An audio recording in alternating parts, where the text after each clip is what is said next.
देखिए, सरकार के 100 दिन पूरे हो रहे और इस दरमियान सरकार ने अपनी विश्वसनीयता कई मायने में प्रमाणित की।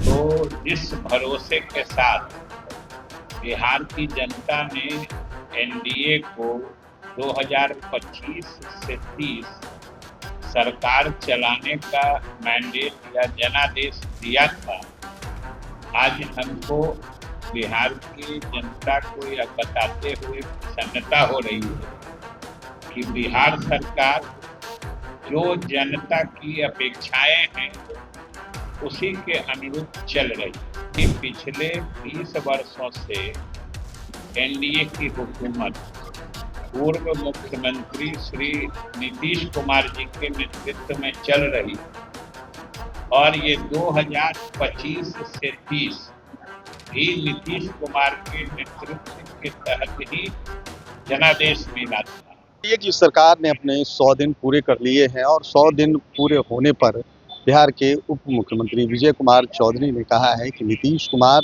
ने जो सपना देखा था वो कहीं ना कहीं अब सम्राट चौधरी उसे पूरा करते हुए नजर आ रहे हैं।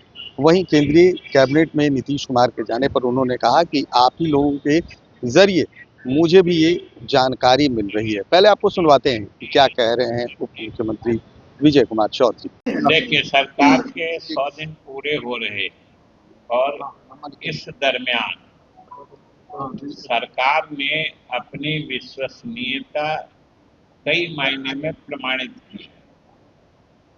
पहली बात तो जिस भरोसे के साथ बिहार की जनता ने एनडीए को 2025 से 30 सरकार चलाने का मैंडेट या जनादेश दिया था, आज हमको बिहार की जनता को यह बताते हुए प्रसन्नता हो रही है कि बिहार सरकार जो जनता की अपेक्षाएं हैं उसी के अनुरूप चल रही है।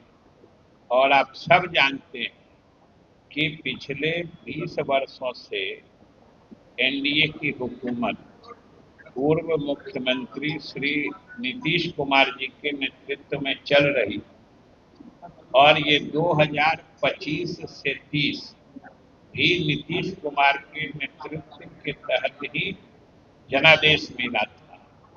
और बीच में हम लोगों के नेता नीतीश कुमार जी ने राज्यसभा जाने का फैसला किया और अपने सहयोगी दल भारतीय जनता पार्टी को सरकार बनाने का अनुरोध किया, जिसके तहत आज श्री सम्राट चौधरी जी हमारे मुख्यमंत्री।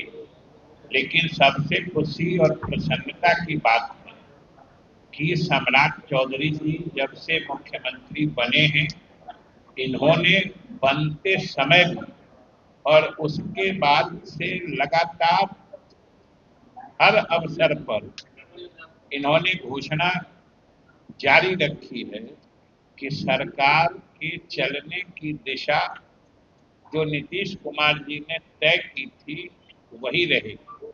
और आज बिहार की जनता भी देख रही है, हम लोग भी देख रहे हैं और सरकार में उनके साथ उप मुख्यमंत्री होने पर हम नजदीक से भी देख रहे हैं कि सम्राट चौधरी जी मुख्यमंत्री के रूप में बिहार को नीतीश कुमार जी ने जो सुशासन के रास्ते तय किए थे या न्याय के साथ विकास का जो रास्ता बनाया था, सम्राट चौधरी जी उसी रास्ते पर बिहार के विकास को आगे बढ़ा रहे हैं।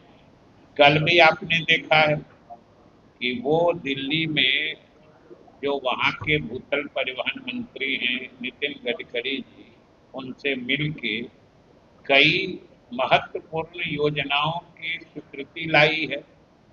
ये सब बिहार के विकास की दिशा में ही कदम उठाए जा रहे हैं। और हम जो देख रहे हैं कि नीतीश कुमार जी के रास्ते चलकर और उस विकास की गति को और तेज करने की कोशिश में हमारे मुख्यमंत्री सम्राट चौधरी जी लगे हुए हैं। यह प्रसन्नता की बात है और बिहार के जनता में निश्चित रूप से इससे एक संतोष का भाव है। एक आदमी केंद्र में मंत्री बनने की चर्चा तेज है, क्या कहेंगे? अब ये सब तो चर्चा तेज मध्यम खत्म आप ही लोग करते हैं।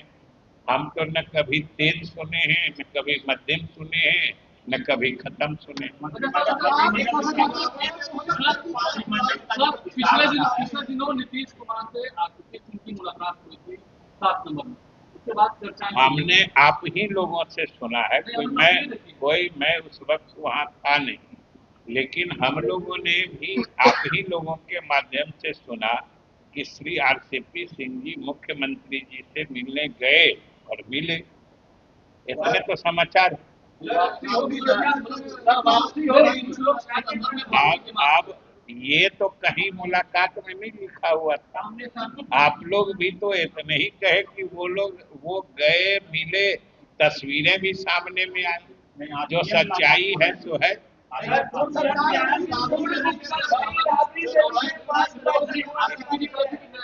एक आज यह उनकी भावना है, ये बिहार के लोग जानते रहे हैं। अब ये कहा अभी से बात, तो इसके संबंध में तो कोई बात न श्री आरसीपी सिंह, अब किसी के मन की भावना है तो वो भावना अपनी जगह पर।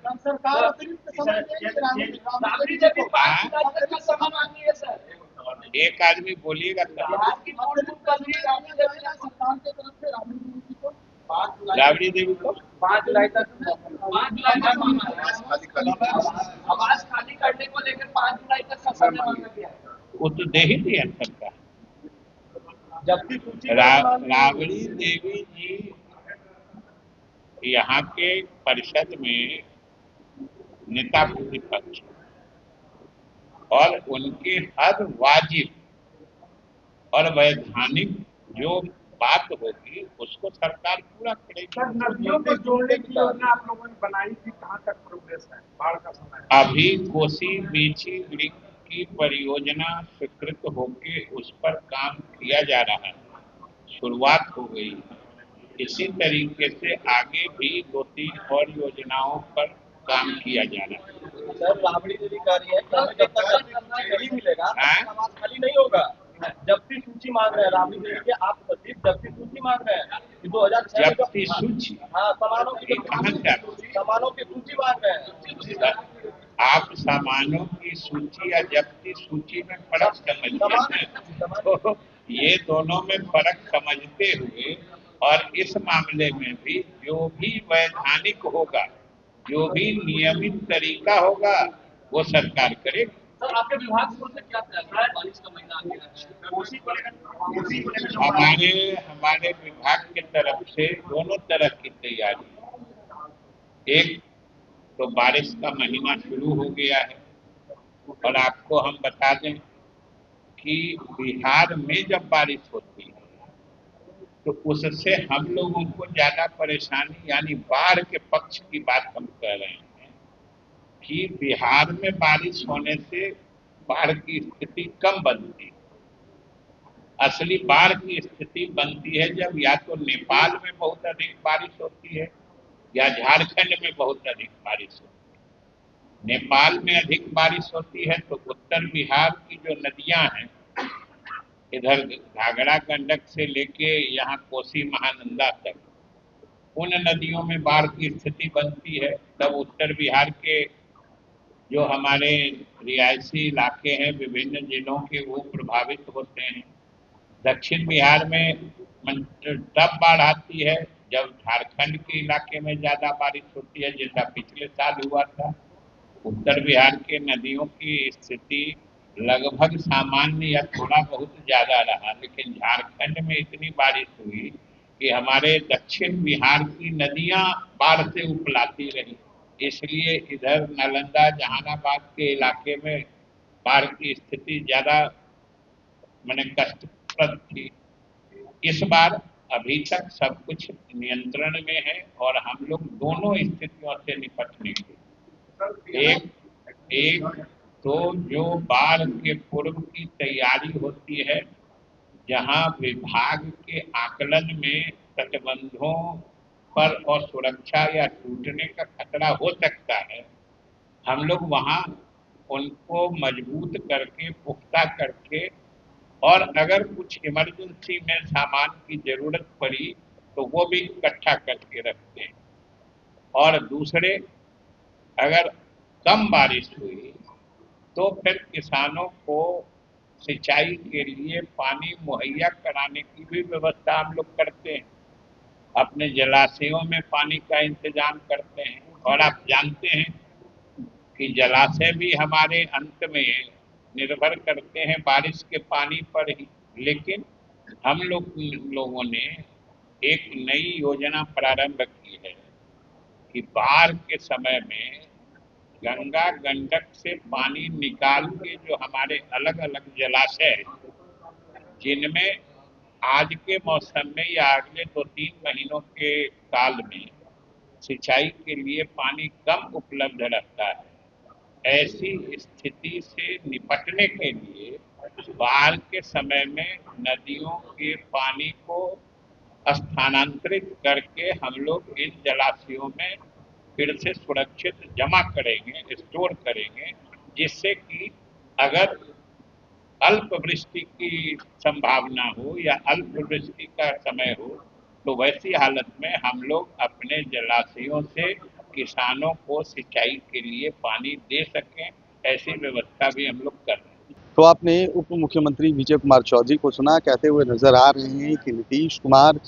कैबिनेट में नहीं जा रहे हैं, ये आप लोगों से जानकारी मिल रही है। लेकिन वहीं आरसीपी सिंह से मिलने पर उन्होंने कहा कि मुझे इसकी जानकारी नहीं है। अगर उन्होंने अपना मार्गदर्शक बताया है तो कहीं ना कहीं ये अच्छी बात है। वहीं राबड़ी देवी के आवास खाली करने को लेकर मोहलत मांगे जाने पर उन्होंने कहा कि वो नेता प्रतिपक्ष हैं और कहीं ना कहीं नेता प्रतिपक्ष होने के नाते उनको वो तमाम सुविधाएं दी जाएगी जो एक नेता प्रतिपक्ष को मिलती है।